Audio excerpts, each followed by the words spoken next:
또 변화시키는 요인들도 있습니다. 그가 어디서 태어났는지, 문화, 환경, 그다음에 어떤 부모에게 있었는지, 어떤 또 관계에 있었는지, 뭐 이런 것들, 어떤 경험을 했는지, 어떤 또 것을 공부했는지, 이런 것들이 사람들의 어떤 변화, 그다음에 자기 형성에 영향을 주는 것은 사실입니다.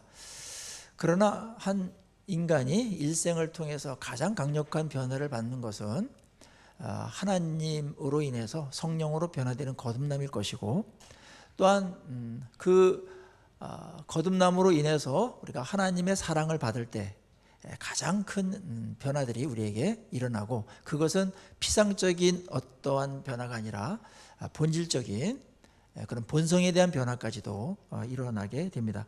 또 이 모든 변화를 또 성령께서 주도해 주시기 때문에 성경은 우리에게 끊임없이 우리의 신분에 걸맞는 그런 사람으로 변화되기를 촉구하고 기대하고 권면하고 있습니다.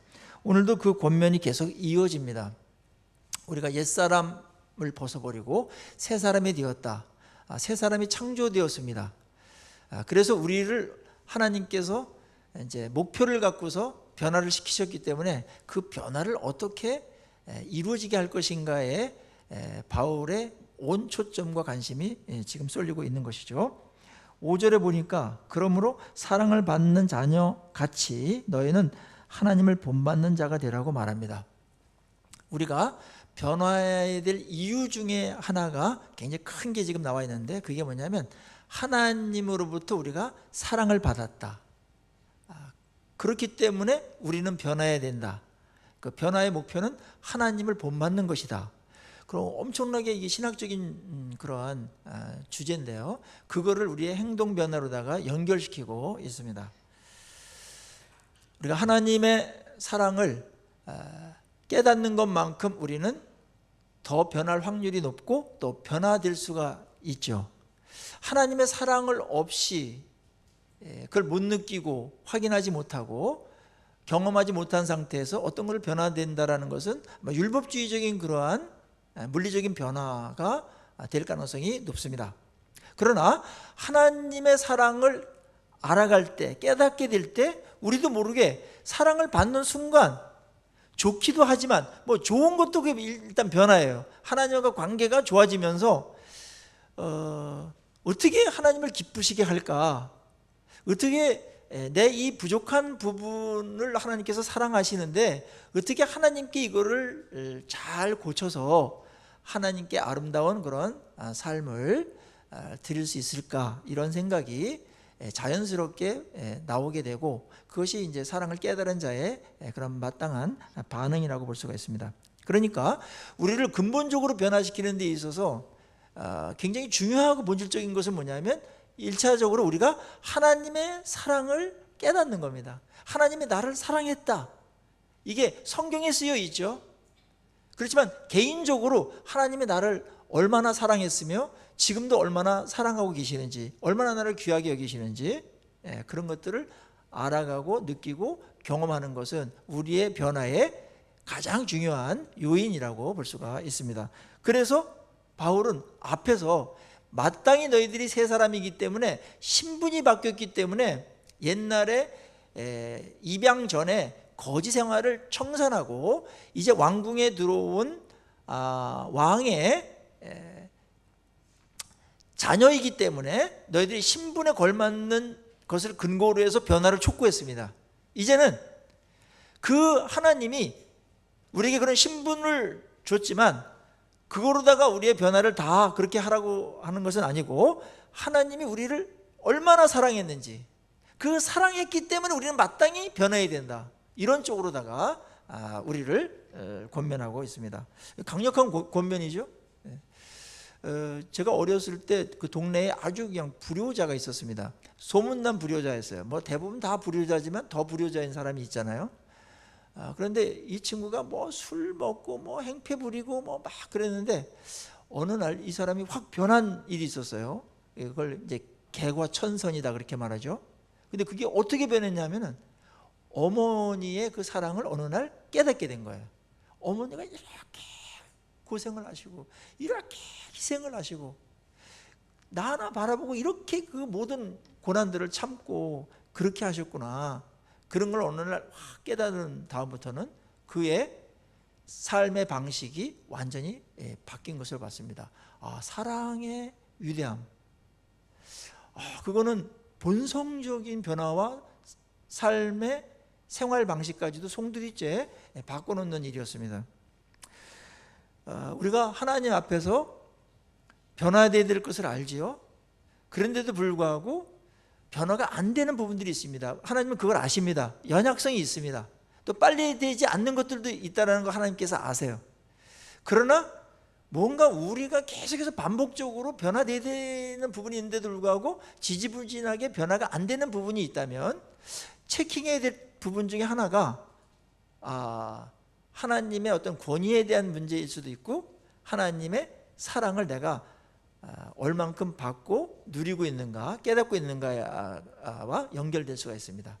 사랑을 깨닫는 순간 어느 누구도 가만히 있을 수가 없어요. 사랑은 방향이 있고 또 선한 목표를 향해서 가고 있고, 거기에 사랑을 또 퍼부시기 때문에 사랑을 깨닫는 순간 그건 너무나 자연스럽게 이렇게 살려고 그렇게 사랑을 퍼부어주시는 것이구나, 이렇게 깨닫게 된다는 거죠. 그것은 우리에게 거룩한 부담으로 작용할 수가 있고, 그리고 사랑하는 자를 더 이상 실망시키지 말아야 되겠다라는 어떤 소극적인 면에서 더 적극적으로 그분을 기쁘시게 해드려야 되겠다, 그런 쪽으로 가게 되어 있는 것입니다. 오늘 성령께서 우리에게 정말 우리에게 지각을 열어주셔서, 감각을 열어주셔서 하나님이 나를 얼마나 사랑했는지가 이전보다 더 많이 경험되어지고 깨달아지고 자각되어지는 그런 예배 시간이 되기를 간절히 축원합니다. 이게 근본적인 것이에요. 이게 있어야 우리는 정말 실제적인 뭔가 이게 기꺼이 뭔가 이 변화가 일어나는 것입니다. 이게 없는 상태에서 변하는 것도 귀한 일이에요. 그러나 그것은 물리적인 변화이고, 그 다음에 어느 순간 또 상황이 되면은 변화되지 않은 것 같은 그 자리로 다시 복원되어지는 그러한 것일 수 있으나, 사랑을 깨닫고 사랑에 반응하는 것으로 변화된 것은 그렇게 쉽게 제자리로 돌아오거나 그러지 않습니다. 계속 가게 되죠. 하나님의 사랑을 받은 자, 우리가 얼만큼 사랑을 받았느냐가 2절에 나와 있습니다. 그리스도께서 우리를 사랑하신 것을 보면 아는데, 우리가 얼마나 사랑을 받았죠? 그분이 우리를 위해서 내어준 바 되고 버린 바 되어서 희생제물로다가 하나님께 드리심으로 우리를 구원하셨습니다. 이게 사랑의 절정이면서 사랑의 극치죠. 십자가의 그 사랑이 사랑의 극치입니다. 너희가 죄인 되었을 때에, 아직 죄인 되었을 때에 하나님께서 자기 아들을 죽이심으로 인해서 하나님에 대한 사랑을 너희들에게 확증했다라고 로마서는 강력하게 말하고 있습니다. 그러니까 사랑의 극치를 보여주면서 이거 보면은 하나님이 사랑한 거 분명하지 않냐, 객관적인 증거를 대는 겁니다. 사랑은 추상적인 것 같은데, 추상적인 걸 느끼려면은 굉장히 물리적이거나 뭔가 확인되는 것도 때때로 필요해요. 그럴 때 이게 사랑이었네 그렇게 말하는데, 그 확인하는 것이 뭐냐면은 나를 위해서 얼만큼 희생했는가, 그걸 보면, 그게 확인되면 그분이 나를 이만큼 사랑했구나, 그렇게 딱 깨닫게 된다는 것이죠. 너무 엄청나게 사랑해, 굉장히 사랑해, 한없이 사랑해, 그거는 맞는 말인데 확인을 해야만 비로소 감각이 살아나고 인정하는 그런 본성들이 우리에게 있어요. 우리의 이 자기중심성이라는 것이 사랑을 많이 받아놓고서도 깨닫지 못하는 그러한 쪽으로 다 작용할 때가 많이 있죠. 그래서 하나님이 오늘 우리에게 자기의 사랑을 확증하는 최고의 사랑을 우리에게 보여주셨는데, 그게 내 아들을 너를 위해서 맞바꿨다, 너를 구원하기 위해서 맞바꿨다. 그냥 물건 바꿀 정도가 아니고 완전히 죽는 자리까지 내어줌으로 인해서 그 아들을 대신 죽이고 너를 살렸다면 그건 사랑하는 게 분명하지 않냐, 이런 겁니다. 여기에 우리가 다 하나님의 사랑에 대해서 항복하고 인정하시죠? 네, 그렇습니다. 그래서 하나님의 사랑이 잘 안 느껴질 때는요, 십자가의 그 사랑을 사랑이라는 관점에서 묵상하고 바라보는 거 굉장히 중요합니다. 성경이 그렇게 설득하고 있기 때문에, 사랑을 깨닫게 하고 있기 때문에 그렇습니다.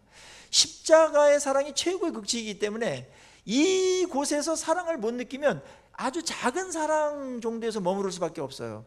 물론 우리는 하나님의 사랑을 이럴 때 느낄 때가 있는 것 같아요. 내가 굉장한 어려움을 겪고 있었는데, 엄청나게 힘든 상황인데 하나님께서 위로해 주셨다, 그 문제를 해결해 주셨다, 이럴 때도 하나님의 사랑을 깨닫는 게 있죠. 그러면서 그걸 통해서 마음문이 열리고, 아, 하나님이 나 사랑하나벼, 하나님이 나 사랑하는 거 분명해, 이러면서 약간 감동이 있으면서 이제 십자가에까지도 사랑을 연결시키면서, 맞아, 이런 희생을 하신 하나님이시라, 이런 것들도 하셨구나, 이렇게 다시 사랑을 확인하고 깨닫게 하는 부분들도 있을 것 같습니다. 성령은 이 하나님의 십자가의 이 사랑을 계속해서 우리에게 깨닫도록 격려하시고 자극을 주고 지각을 열어주시고 그렇게 인도하시는 영이십니다.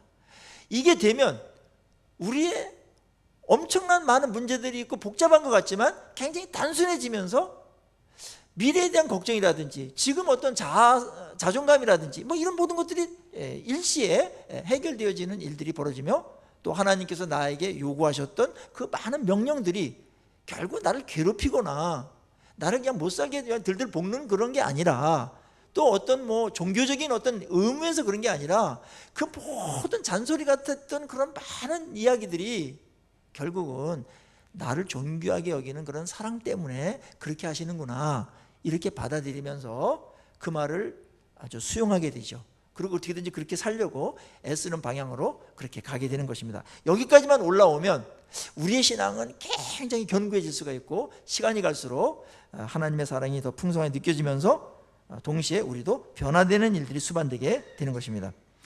자, 우리가 하나님의 사랑을 받은 자녀같이 그랬는데, 이 말은 하나님의 사랑을 엄청나게 받은 자녀답게 너희들 살아야 되는데, 첫 번째가 하나님을 본받는 자가 되라, 그렇게 말했습니다. 하나님의 사랑을 받은 자로서 성경이 우리에게 요구하는 것, 하나님을 본받는 자가 되라.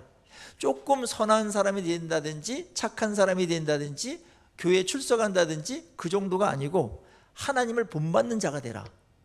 하나님의 사랑이 엄청나게 컸기 때문에 우리에게 거는 기대와 또 하나님께서 우리를 이끌어가고자 하는 그런 소원이 굉장히 크게 제시되고 있습니다. 하나님을 본받는 자가 되라. 이거는 하나의 그런 명령이기도 하지만, 이면을 보면은 하나님이 우리를 얼마나 영광스러운 자리까지 초대하고 있는가, 그거를 발견하게 되죠.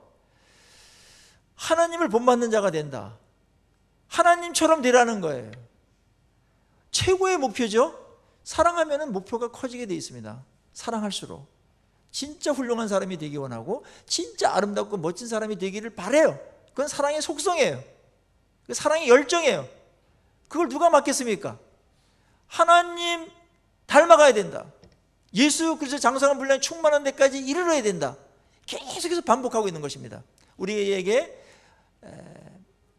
죄가 들어옴으로 인해서 하나님의 형상에 귀한 것들이 많이 망가졌습니다. 그래서 하나님의 형상을 회복해 가야 돼요. 그게 이제 하나님을 닮아가는 것이고 하나님을 이제 본받아 가는 것입니다. 이 일을 위해서 하나님께서 말씀을 주셨고, 또한 이 모든 일들을 열정적으로 우리에게 끊임없이 성실하게 일하시는 분이 계신데, 그분이 누구시죠? 성령님이십니다. 그래서 하나님의 그런 성품이 우리에게 계속해서 일어나도록 하나님이 아버지니까 그 자녀들이 아버지를 닮아서 아버지처럼 되는 거기까지 목표를 정한 것이죠. 사랑과 은혜는 맹목적이지 않습니다. 진짜 사랑과 은혜는요, 방향과 목표를 분명히 하고 있습니다. 물론 무조건적인 사랑이라는 말은 맞지만 그 말이 방향도 없고 목표도 없고 그런 사랑은 아니라는 거예요.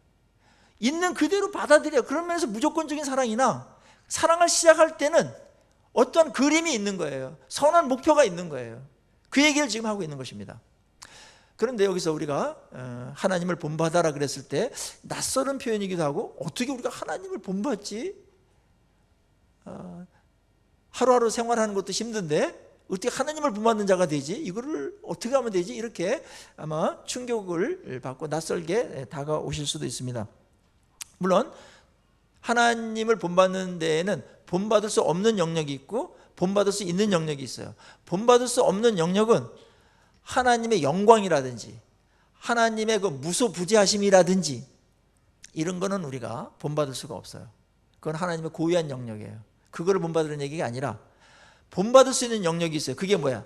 하나님의 거룩하심, 하나님의 의로우심, 하나님의 용서하심, 하나님의 오래 참으심, 하나님의 인자하심, 하나님의 그 사랑하심, 이런 거는 본받을 수가 있는 겁니다. 그걸 본받으라는 것입니다. 그럴 때 하나님이 너 나를 많이 닮아가고 있구나 하시면서 기뻐하신다는 거죠. 여러분 예수를 믿고서 이제 하나님을 닮아가는 목표를 두시기 바랍니다. 많은 경우에 이런 성경적인 목표가 아니라 그냥 뭐 선하게 살아야지, 그냥 뭐 다른 사람에게 피해 입히지 말고 살아야지, 그 목표도 성경 안에 있기 때문에 뭐 괜찮은 거예요. 그러나 그거는 너무나 낮은 하향 평준화로다가 내 나름대로 그냥 잡은 것이기 때문에 성경적이지 않습니다. 성경은 우리에게 말합니다. 분명히 부족함에도 불구하고 너희들은 하나님의 사랑을 엄청나게 받은 자이기 때문에 그냥 뭐 대충 살거나 하향 평준해가지고 뭐 이렇게 살겠다, 그건 안 되고 하나님을 본받는 자가 돼야 된다. 그 말은 앞에서 4장에서 예수 그리스도의 장성한 분량이 충만한 데까지 자라야 된다, 그렇게까지 이야기를 하신 것이죠. 그게 목적이 됐을 때 성령께서 거기에 결심을 하고 그렇게 한 발자국 나갈 때 성령께서 우리에게 놀랍게 역사하시면서 우리를 성숙해 주실 줄로 믿습니다. 근데 이거를 결정을 해야 돼요. 결심을 해야 돼요. 근데 많은 사람들이 결심을 안 해요. 그냥 막연해요. 그냥 선하게 살아야 되지 뭐, 그냥 뭐 착하게 살아야 되지 뭐. 그러면은 발전이 없어요. 구체적으로 하나님을 닮아간다. 그래서 하나님이 백성들에게 그렇게 말했어요. 부족한 상태에 있는 출애굽한 광야에 있는 백성들에게 내가 거룩하니 너희도 거룩하라고 그랬어요.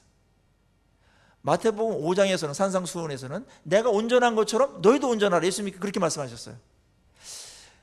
그 온전하게 가고 거룩하게 가는 그런 100점, 완벽하게 가는 것은 굉장히 높은 차원이지만 여기서 그거를 시도해야 되고 마음은 그렇게 방향을 설정하고 가야 된다는 거예요. 그럴 때 이 간극이 엄청나게 좁혀지면서 하루하루, 그 다음에 한 달, 두 달, 1년, 2년이 다르게 주님을 닮아가고 그렇게 하나님의 형상으로 회복되어 나갈 줄로 믿습니다. 결정하셔야 됩니다. 결정하는 자체가 하나님께 효도하는 겁니다. 하나님의 뜻을 꺾지 마십시오. 하나님께서 그렇게 닮아가라고 그랬으면 하나님도 대책이 있으니까 하시는 거예요. 너희들 만약에 결정만 하고 그렇게 탐욕을 줄이고 네 방식대로만 살기를 거부한다면, 그 옛 성품을 벗어버리기만 한다면 나도 모든 거 동원해서 너를 지원하겠다. 근데 많은 사람들이 여기까지 안 갑니다. 그걸 어떻게 가 해서 자기를 합리화시킵니다. 그래서 기독교가 수준이 낮은 종교가 돼버렸어요. 약간 뭐 세상 사람보다 조금 좀 좋아진 거, 그거 갖고 기독교는 만족할 수 없습니다. 하나님을 본받아라, 예수 그리스도의 장상 분량까지 가야 된다, 온전해라, 이렇게 우리가 목표를 하나님께서 주셨기 때문에 하나님 제가 부족하지만 한번 해보겠습니다. 그래서 하나님께서 방식대로 제가 순종하고 결정하고 생각하면서 그렇게 따르겠습니다, 이렇게 할 때 하나님께서 우리를 만들어 가시고 빚어져 가실 줄로 믿습니다. 여기까지는 우리가 그 합의를 해야 되는 거예요. 동의를 하셔야 되는 거예요. 그래 다음 단계에 나갈 수 있습니다. 근데 여기서 하나님을 본받는 것 중에 그러면 무엇을 어떻게 본받는가? 2절에 나와 있습니다. 그리스도께서 너희를 사랑하신 것 같이 너희도 사랑 가운데서 행하라. 하나님을 본받는 것 중에 가장 대표적인 게 사랑하는 겁니다. 하나님은 사랑이시라. 하나님 본받을 때 하나님 사랑 본받아야 돼. 물론 지혜도 본받고 오래 참음도 하고, 그렇지만 다 사랑 안에 있는 거예요. 사랑으로 우리가 구원받고 사랑하심을 넘치도록 받고 있기 때문에 우리가 하나님의 그 사랑을 받은 자이기 때문에 사랑하는 거, 다른 사람들을, 그것이 하나님을 본받는 핵심적인 내용입니다. 그리고 어디까지 사랑해야 되는가? 예수 그리스도께서 우리를 사랑한 것 같이 그렇게 방법이나 정도를 정해 주셨어요. 예수님이 우리를 얼만큼 사랑하셨어요? 거기 설명이 나오죠? 뭐라고 하셨죠? 그는 우리를 위하여 자신을 버리셨어요. 그리고 향기로운 제물과 희생 제물로 하나님께 드리셨어요. 누구를 위해서요? 우리를 구원하시려고. 이거 엄청난 예수님의 사랑입니다. 하나님의 사랑이 예수님의 사랑을 통해서 우리에게 전달된 겁니다. 그래서 여러분 이렇게 기도하십시오. 하나님, 제가 십자가를 볼 때 나를 구원해 준 것, 혜택 입은 것만 거기서 머무르지 말고 십자가를 좀 더 깊이 더 풍성하게 총체적으로 좀 알아가기를 원합니다. 그 중에 하나가 하나님이 얼마나 나를 사랑하셨으면 예수 그리스도를 저렇게 처참하게 내어주고 나를 구원하려고 그렇게 바꾸셨습니까? 그 사랑을 좀 만분의 1, 천분이라도 알아가도록 하나님, 제 마음을, 제 이 사랑에 묻은 이 센서를 주님께서 회복시켜 주십시오. 이렇게 기도하면서 나가기를 바랍니다. 그럴 때요, 이 사랑이 깨달아지면 모든 것들이 그 사랑 안에서 생명력을 얻게 되고 엄청난 영향력들을 끼치게 됩니다. 자, 하나님의 놀라운 사랑, 어떤 사랑이에요? 용서하는 사랑이에요. 어떤 사랑이에요? 다른 사람을 위해서 희생하는 사랑이에요. 헌신하는 사랑입니다. 섬기는 사랑입니다. 사랑은 그런 거죠. 우리는 이런 것들을 옛날에 전혀 할 수가 없었어요. 자기밖에는 몰랐어요. 뭘 해도 자기중심적이었어요. 자기 이익과 연결됐어요. 그런데 우리가 새 사람이 되면서 하나님의 사랑을 받은 자로서 이제는 그것이 무슨 뜻인지 알아요.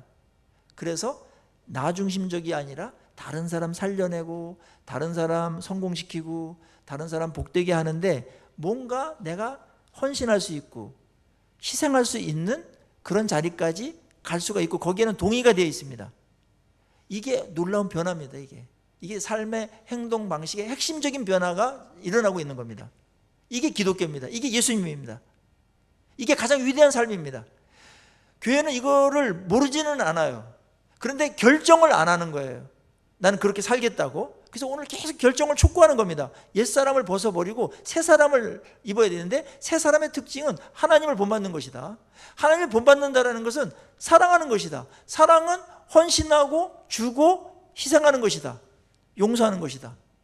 다른 사람 잘 되게 하는 것이다. 아브라함에게 준 말로 한다면 다른 사람들을 복되게 하는 것이다. 그거는 이기적인 것과 완전히 반대쪽으로 가는 겁니다. 가장 고상한 것입니다. 그게 하나님께서 우리를 사랑하시면서 구원해낸 엄청난 대가를 지불하면서 구원해내서 만들려는 인간상입니다. 그 사람이 사랑의 특징이 있는가? 가장 아름다운 것이죠. 그리고 가장 잘 사는 거예요. 가장 성공적인 것. 이 땅에서 사랑을 가장 많이 한 사람, 가장 잘 살고 가장 성공한 겁니다. 그러면서 화제를 바꿔가지고 너희들 이제 하나님의 사랑을 입은 자들이기 때문에 더러운 행동이라든지 비천한 어떤 그런 천박한 삶을 벗어버려야 된다. 그게 이제 3절 4절에 나오는 겁니다. 음행과 온갖 더러운 것과 탐욕은 너희 중에서 그 이름조차도 부르지 말라. 그렇게 말했습니다. 그것이 성도의 마땅한 바이니라. 자, 조금 소극적인 측면에서 우리가 버려야 될 게 있어요. 그게 뭐냐면 음행, 온갖 더러운 것, 탐욕, 입 밖에도 내지 말라는 겁니다. 그거는 너희들 신분상, 그 다음에 엄청난 하나님의 그런 사랑을 받은 자로서 마땅하지 않다. 그거는 그렇게 엄청난 사랑을 받은 자로서 여기를 기웃기웃거리고 이거를 탐닉하고 하는 거는 그거는 사랑에 대한 배신이고 사랑할 때 그것 하라고 준 게 아니지 않냐. 그래서 그거 버리는 거 마땅하다. 이거는 하나의 이제 소극적인 우리의 하나의 이제 마지노선입니다. 당시에 에베소에는 그 아데미 신전이 있었습니다. 아데미는 이제 라틴어로다가는 이제 다이아나 이제 여신상이 있었습니다. 엄청나요. 저도 그 현지를 가봤지만, 이거 그 신이 지배하는 도시입니다. 엄청난 큰 도시인데요. 그래가지고 거기 뭐 창기들이 많았어요. 이 성창이라고 그래가지고 종교적인 창녀들이 많아가지고. 그 다음에 축제 때 그냥 아주 그냥 광란의 어떤 그런 도가니가 돼가지고 거기 성행위가 막 자연스럽게 막 이루어지고 그것이 죄인 줄을 몰랐습니다. 그런 문화 속에서 주어진 겁니다. 그런데 너희들 이제는 옛날에 그런 습성이나 그런 게 관행으로 되어 있는지 모르겠지만 하나님의 자녀가 되고 신분이 바뀌고 무엇보다 하나님의 엄청난 사랑을 받은 자이기 때문에 이거 이제 정리해야 되고, 그거는 너희들 입 밖에도 내지 말고 그거에 대해서는 너희들 이름조차도 부르면 안 된다. 아예 그거는 끊어야 된다. 그렇게 말씀한 겁니다. 누군가의 사랑을 깨달으면요, 자신이 얼마나 존귀한 자를 깨닫게 되고, 그래서 천박한 일에 헌신하지 않습니다. 몸을 아무데나 굴리거나 자신의 말을 더러운 말을 하거나 그렇게 가지 않습니다. 그게 사랑의 힘입니다. 물론 거기에 교육도 필요하지만은 누군가 나를 엄청나게 존귀하게 여기고 인정을 해주고 그러는데 그거에 반하는 어떤 일을 한다는 것이 양심에도 어울리지 않고 그 사랑에 어긋나는 것이기 때문에 이제 그런 것들하고는 이젠 끊어버려야 된다. 그렇게 말씀하고 있습니다. 동시에 4절 조금 더 나가요. 버려야 될 것들, 누추함과 어리석은 말이나 희롱의 말이 마땅치 않다. 마땅치 않은 건 이제 두 가지 부류에서 막는, 하나는 행동이고 하나는 언어입니다. 누추한 말들, 이거 더럽고 아주 추잡한 그런 성적인 대화라든지 그런 거 하면 안 됩니다. 어리석은 말, 의미도 없고 내용도 없는 것 같고서 계속 뭐 말장난하고 뭐 이런 것들, 뭐 백해무익한 그런 말들, 그런 말들 너희들 하지 말아라. 술 먹고 계속 반복해서 말하는 것 같은 그런 것들 있죠. 그런 말 하지 말라는 거예요. 희롱의 말, 뭐 성적인 희롱의 농담일 수도 있고요. 그 다음에 다른 사람들을 놀리고 그 다음에 자존심을 계속해서 무너뜨리고 깎아내리는 어떤 그런 말들, 그런 말 하지 말아라. 예수님이 희롱하는 말을 얼마나 엄청나게 십자가 달리시기 전에 로마 군인들하고 그 다음에 주변 사람들에게 당했습니까? 그 악하다라는 거예요. 다른 사람들을 세워주고 복되게 하고 살려내는 게 사랑인데 이런 말들은 다 백해무익할 뿐만 아니라 다른 사람들을 서서히 죽이는 것이기 때문에 그 말을 너희들을 하지 않는 게 마땅하다. 언어에 있어서 변화가 있어야 된다고 합니다. 하나는 행동과 마음의 변화, 그 다음에 하나는 언어의 변화가 예수를 믿는 자들, 하나님의 사랑을 입는 자들에게는 그게 있어야 된다. 주변에 보면은요, 말을 엄청나게 거칠게 하는 사람들이 많이 있죠. 그거는 여러 요인들이 있지만 친구를 잘못 만날 수도 있고 분위기가 그렇게 막 이제 나빠서 그런 경우도 있는데, 많은 경우에는 사랑을 못 받은 사람들 말이 거칠어요. 그 다음에 자기밖에 몰라요. 자기 주장밖에 모르는 사람들이 많이 있어요. 죄송합니다만은 노회에서 어떤 분들이 발언을 그냥 이렇게 토크쇼 같이 발언을 많이 하는 분들이 있어요. 근데 그런 분들을 향해서 물론 좋은 말도 있고 뭐 그렇지 않은 말들이 대부분 말이 많아지면 실수가 많고, 그런데 그런 말들에서 우리 우스갯소리로 그렇게 합니다. 사모님의 사랑을 받지 못할 때 저런 현상이 벌어진다. 그런 얘기하는데 일리가 있어요. 근데 자기를 계속 증명하려고 그러는 거야. 내가 여기 있다, 나다, 나 좀 알아달라.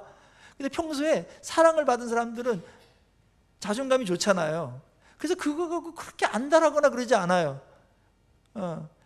그냥 가만히 있어도 괜찮아요. 안정되어 있어요. 근데 그게 안 된 사람들은 다른 사람들에게 그 사랑을 못 받아봤기 때문에, 충분한 사랑을 못 받았기 때문에 누가 나를 깔보지는 않나? 누가 나를 우습게 보지 않나? 이래서 자기를 계속 증명하려는 그러한 것들이 생겨나는 거예요. 그게 이제 자기 자랑일 수도 있고, 이런 자기 고집일 수도 있고, 남의 말을 하나도 안 듣고 자기만 옳다고 하는 이 모든 것들이 사랑 결핍증에서 나온 것들입니다. 하나님의 사랑을 받으면 그동안에 부모님의 사랑도 좀 못 받고 주변의 사랑도 좀 못 받고 그랬다던 치더라도 하나님의 사랑을 정말 듬뿍 받으면 그 사랑이 너무 강력하기 때문에 자존감이 굉장히 건강해지면서 이런 부분들이 아주 좋게 그렇게 나오게 되는 것이죠.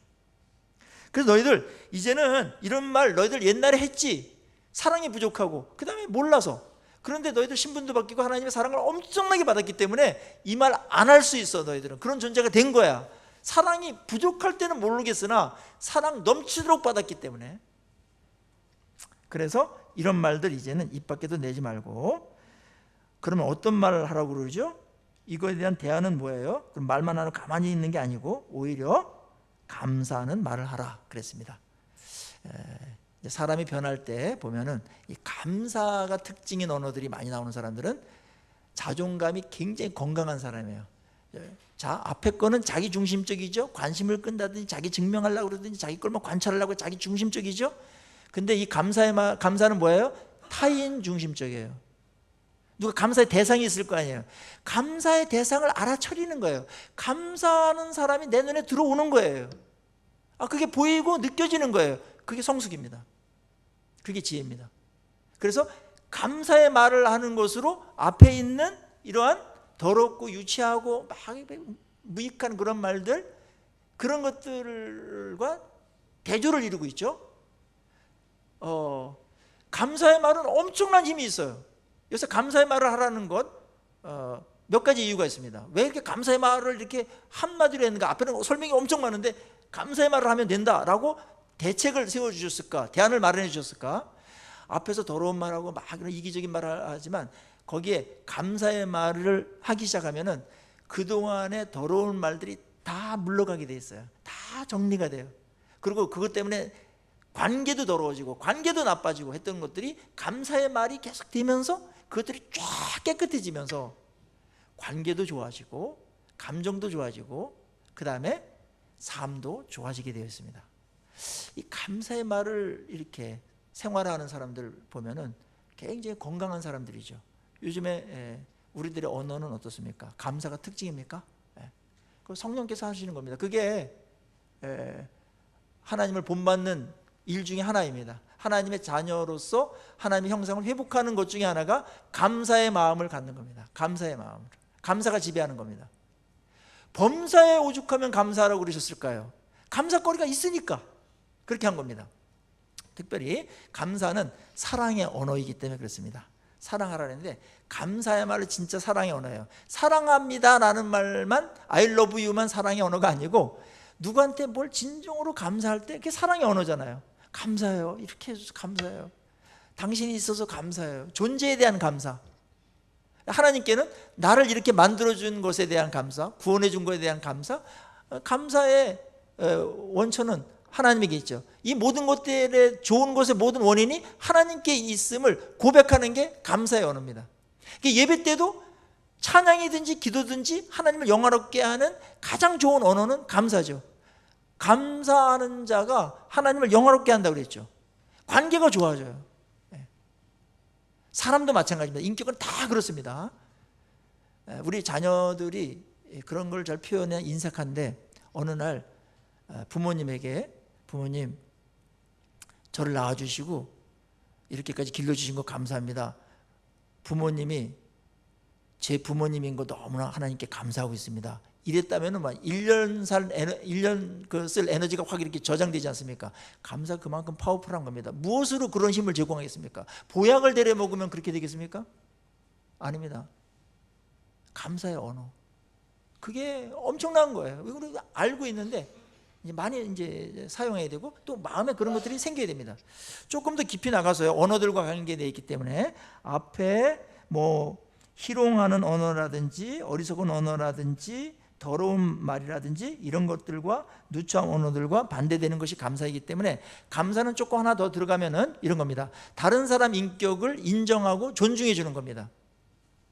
그 인격을 받아들여 주는 겁니다. 그게 감사의 언어입니다. 자, 그렇다면은 감사는 표시하는 게 감사합니다 말만이 아니라 감사를 표현하는 언어들이 또 많이 있겠죠?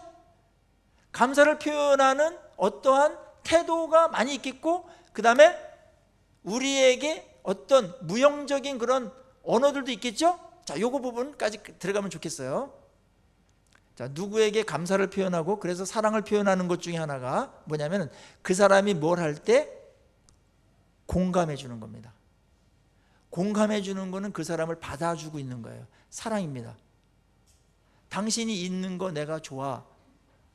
감사하는 겁니다. 공감의 언어가 엄청나게 중요한 거예요.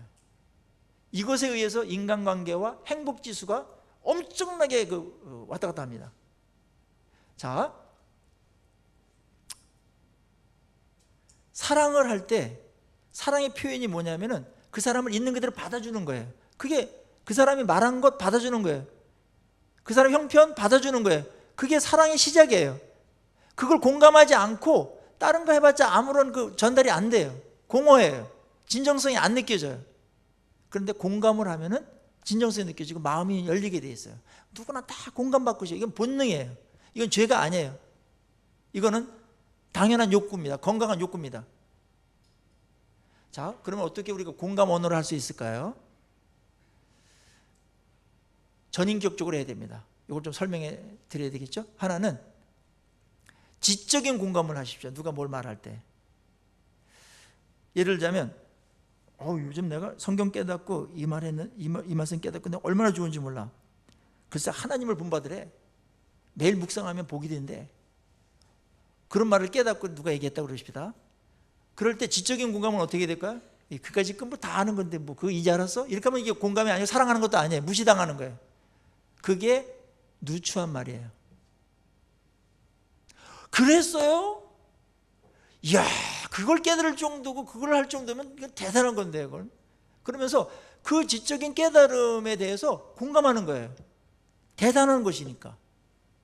그러셨군요.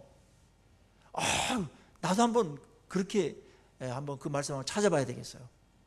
이렇게 했을 때 이제 공감하는 겁니다. 지적인 어떤 정보를 줬을 때 공감하세요. 그런 걸 어떻게 아셨냐고 이렇게 공감하셔야 됩니다. 그거 뭐 구석기 시대 때 하는 걸 이제 하고 있어요. 이래 가지고 하면 안 됩니다. 알았죠?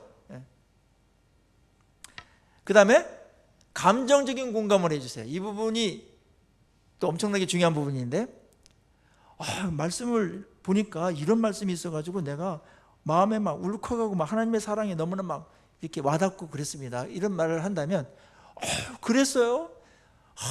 나도 옛날에 한번 그런 적이 있는데 그런 걸 나도 한번 해보고 싶은데 성도님은 그런 걸 하시군요. 부럽습니다. 너무 좋으시겠어요. 하나님의 사랑이 느껴진다니 얼마나 좋겠어요. 내가 다 좋네요. 이렇게 하는 겁니다. 진정성 있게. 이 감정을 공감하면 그 전 인격을 확 받아들이고 있는 거예요. 그게 사랑이에요. 사랑이 추상적이지 않습니다. 추상적인 언어일 수밖에 없으나 사랑은 실제적인 것이에요. 실제적으로 사랑하는 거예요. 예수님이 너희들 사랑한다 알지? 이렇게 하고 그냥 공상 속에서 사랑했습니까? 오셨잖아요. 오셔가지고 우리 받아주고 있는 그대로 받아주고 처지 인정하고 그럼 내가 어떡할까? 해가 십자가 지시는 것이고 공감하셨어요. 긍휼히 여기셨다라는 것이 공감이에요. 불쌍한 처지에 있는 것을 그대로 보는 거예요. 그 다음에 감정적인 공감뿐만 아니라 어떤 공감이 있어야 돼요? 의지적인 공감이 있어야 되죠. 나 5월 달서부터 한번 큐티 한번 해볼래요. 여태까지 안 했는데 마음에 좀 숙제 안 한 것 같기도 찜찜하기도 하고 목사님 매일 뭐 큐티 하라 그래 했는데 그게 못 들은 척하기도 좀 이제는 이제 좀 피할 데도 없고 그래가지고 아무래도 내가 한 5월 달서부터는 큐티를 해야 될 것 같아요. 그래요? 이제 해요? 이러면 안 되고 그거 벌써 했는데 그거 이제 하고 그러면 안 되고 그러셨냐고. 그거 결정하는 게 얼마나 어려운데 그런 놀라운 결정을 하셨다고 잘 하셨다고 그렇게 받아주고 나도 어떤 큐티도 열심히 할게 같이 우리 나누고 그렇게 합시다. 그 큐티 그거 교재 그 언제 같이 사러 갈래요? 이게 이제 의지적인 공감입니다. 그러면 엄청나게 친해져요. 어렵습니까 이게? 사랑이 없기 때문에 자기한테만 관심이 있기 때문에 이 여유가 안 나오는 겁니다. 그래서 오늘 새 사람들은 다른 사람을 사랑해야 되는데 사랑을 공감하고 받아주고 그러라는 거예요. 그게 감사의 언어들입니다. 그런 사람이 엄청나게 매력적이에요. 기독교가 유교를 바탕으로 한 이 한국에 들어오면서 기독교가 이상한 기독교가 되어버렸어요. 너무 근엄해요. 거기에 어떤 유머나 웃음이나 밝음이나 어떤 이런 공감을 해주는 이게 거룩한 건데 이 부분이 생략된 채 너무나 경건 모드로만 가버리면 안 됩니다. 물론 기독교가 가볍게 느껴지면 안 됩니다. 그러나 한 인간이 하나님의 형상을 회복한다는 것은 지성적인 회복이 있고 감정적인 회복이 있고 의지적인 회복이 있는 거예요. 그걸 닮아가야 돼요. 그것은 하나님과 관계도 좋아지고 서로 우리 인간들이 사는 사회에서 정말 매력 있다, 좋다, 이게 느껴져야 됩니다. 고리타분해. 한국 기독교 이러면 전도 안 됩니다. 뭐 전도가 되든 안 되든 뭐 오르면 하겠지만 옳지도 않아요. 그건 유교적인 경건이라고 그런 겁니다. 예수님께서 이런 것들을 오셔가지고 엄청나게 깨버렸어요. 자유로움이 있고 누군가 같이 있고 싶고 막 이렇게 아름다워지고 어여뻐지고 이래야 됩니다. 이게 하나님의 형상을 닮아가는 것이고 그런 모습으로 바뀌라는 겁니다. 그래서 이런 사람들은 세상 속에 가서도 빛이 되는 거예요. 빛이 되는 게 여러 가지가 있겠으나 공감만 잘해줘도 빛이 돼요. 그리고 많은 편들을 얻을 수 있고 중요한 것, 그 사람 마음을 얻을 수가 있어요. 사람을 얻을 수가 있습니다. 공감을 해주면. 요즘 공감하는 사람들이 많지 않아요. 어떤 특별히 어려울 때는 약간의 공감을 하지만 뭔가 좀 잘 나가거나 굉장히 좀 뭐 이렇게 나보다 뛰어난 어떤 거 했을 때 기꺼이 공감해 주는 사람은 가족밖에 없어요. 외로운 거죠. 그때 어떤 거 잘했을 때 와 너무 좋다 하면서 네가 잘 되니까 내가 기분이 왜 좋냐 이러면서 하면은 얼마나 좋겠어요. 치하면서 와가지고 뭐 지만 잘났나 뭐 이러면서 하고 세상에 그러니까는 살 맛이 없는 거예요. 하나님께서 오늘 우리에게 감사의 말을 하라는 것은 이런 것들까지 다 포함하는 겁니다. 얼마나 아름답습니까? 듣기만 해도 기분이 좋잖아요. 그래서 이 부분은 다른 사람들을 사랑하는 것이고 또 이 부분은 어디까지 가냐면 전도할 때 있잖아요. 아름다운 관계를 형성해서 주님께로 인도하는데도 이게 결정적이에요. 이 공감 능력이 없는 사람들은 전도를 못해요. 그냥 선포해버리고 가버려요. 예수 천당 불신 지옥하고 공감이 없으니까 시끄러운 잔소리가 되는 거예요. 그 말은 엄청나게 존귀한 거지만 존귀하게 받아들이게끔 해야 되죠. 우리가 해야 됩니다. 안 받으면 지네들이 잘못이지, 지네들이 교만해서 그렇지, 그거는 전하는 사람이 그렇게 말하면 안 됩니다. 들리도록 해야 되는 거지. 들리도록 하다가 안 되는 것은 그 사람 책임일 수 있으나 그냥 자기 노력 하나도 안 해요. 공감할 어떤 것도 노력도 안 해요. 그게 사랑이 아니잖아요. 방법에서도 안 되면 어떻게든지 더 들리게 하고 더 어떻게 이 사람이 복음 받아들이고 어떻게 최선을 다할까 해야 되는데 자기 거는 그대로 기조를 유지하면서 나머지는 다 네 책임이다. 그거는 공감 능력이 제로입니다. 제로. 빵점입니다. 그래서 전도 한 명도 못합니다. 오늘 예수님께서 우리에게 오셔가지고 보여줬던 많은 공감했던 것들이 있어요. 자기한테 온 사람들을 있는 그대로 받아주면서 그 마음을 읽어내셨어요. 뭐 그 수가성 여인의 얘기라든지 이런 거 보면은 남편이 제가 없습니다 그럴 때 뭘 없어? 내가 다 아는데 6명 있잖아 막 이렇게 하지 않으셨어요. 그래 남편 없다는 말 맞다. 일단은 공감하잖아요. 오죽하면 그랬겠냐. 그 삶이 얼마나 어려웠겠냐. 근데 지금 있는 남편은 그런 거지. 이랬을 때 이 여자가 공감을 해주니까 마음을 열고 주님으로 영접을 합니다. 우리는 사람들을 대할 때 옳고 그른 것만 갖고 대하면 사람이 괜히 차가워집니다. 옳고 그른 것이 있어요. 그거는 공감한 다음에 관계가 형성된 다음에 얘기할 주제입니다. 일단은 받아들이십시오. 얼마나 힘들었겠냐고. 말 같지 않은 말 할 때도 그렇게 생각하셨냐고. 그 수용한다라는 말은 그 사람의 논리나 교리나 그런 것들을 내가 동의한다는 게 아니에요. 그 인격을 지금 받아들이고 있는 겁니다. 이게 사랑입니다. 오늘 누추함과 어리석은 말이나 희롱의 말이 마땅치 아니하니 오직 감사하는 말을 하라고 우리에게 말씀하고 있습니다. 이것이 하나님을 닮아가는 것과 연결시킨 것이고 그 다음에 사랑이라는 것으로 튼튼하게 연결되어 있는 것이죠. 자, 우리 주변에서 올해 이제 5월 달이 되면 벌써 이제 세월이 많이 갔는데 많은 사람들은 사랑을 하는 게 목표로 삼으시고 가시고 불신자들에게는 어떻게든지 복음을 전해서 구원받도록 해주는 모든 노력들이 사랑의 행위일 겁니다.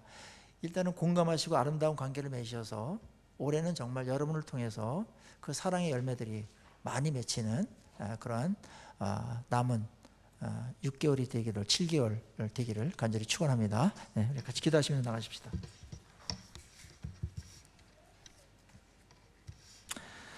이 시간에 우리 사랑하기로 좀 결심했으면 좋겠습니다. 매일매일 해야 될 일이지만, 왜냐하면 우리는 그런 자격이 있어요.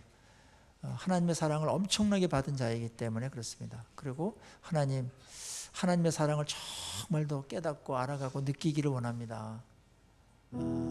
저희 마음속에 하나님에 대한 사랑을 더욱더 리얼하게 생생하게 더 느낄 수 있도록 해주셔서 그 사랑에 항복하고 그 사랑으로 살아갈 수 있도록, 그래서 나도 그 사랑을 받은 자이기 때문에 그리스도께서 우리 사랑하신 것처럼 다른 사람들 유익하게 하고 그들을 복되게 하는 뭔가를 그들에게 주는 그러한 사랑으로서 특징되어지는 그런 삶을 살아가도록 해달라고 기도하시면서 나가시겠습니다.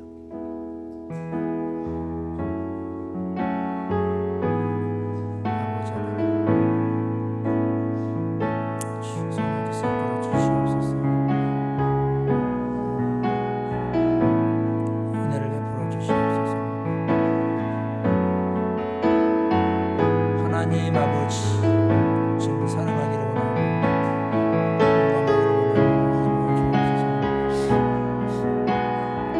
아버지, 들어주시옵소서. 주님 사랑합니다. 은혜를 내려주시옵소서. 성령님 역사해 주시옵소서. 은총을 내려주시옵소서. 사랑 중에서 긍휼을 베풀어 주시옵소서.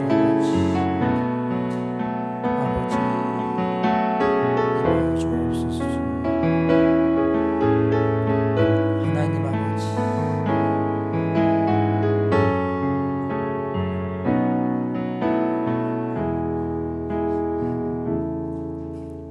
사랑의 하나님 아버지, 감사합니다. 저희들이 사랑받을 자격이 없을 그때에도 엄청난 사랑을 베푸시고 예수 그리스도를 내어주기까지 사랑하셨다라는 그 놀라운 사랑의 이야기를 이제 들을 때마다 감동하고 공감하며 하나님의 사랑 더욱더 배워가고 닮아가기를 원합니다. 사랑받은 자답게 정말 다른 사람들 사랑해 줄 수 있도록, 그것이 우리의 삶의 특성이 될 수 있도록 성령께서 우리를 만들어 주시고 계속해서 그렇게 존귀한 자들로 변화시켜 주시옵소서. 그래서 하나님의 형상을 회복하고 하나님을 본받은 자로서 이 땅에서 많은 사람들을 살려내고 그들을 위로해 주는, 그래서 아름다운 관계를 통해서 주님께 많은 사람들을 또 인도해내는 그러한 우리들이 되기를 갈망합니다. 성령님, 우리 부족하오니 이기적인 이러한 욕망들을 죽여주시고 오직 성령에 사로잡혀서 그 십자가의 사랑으로 다시 한번 옷 입고 그것이 우리의 삶의 특징이 될 수 있도록 어디서든지 누구를 만나든지 그 사랑의 특성이 될 수 있도록 오 하나님 아버지, 우리를 만들어 주시고 빚어 주시옵소서. 예수님의 이름으로 기도하옵나이다. 아멘. 네, 우리 찬송가 455장 하시면서 헌금하시겠습니다.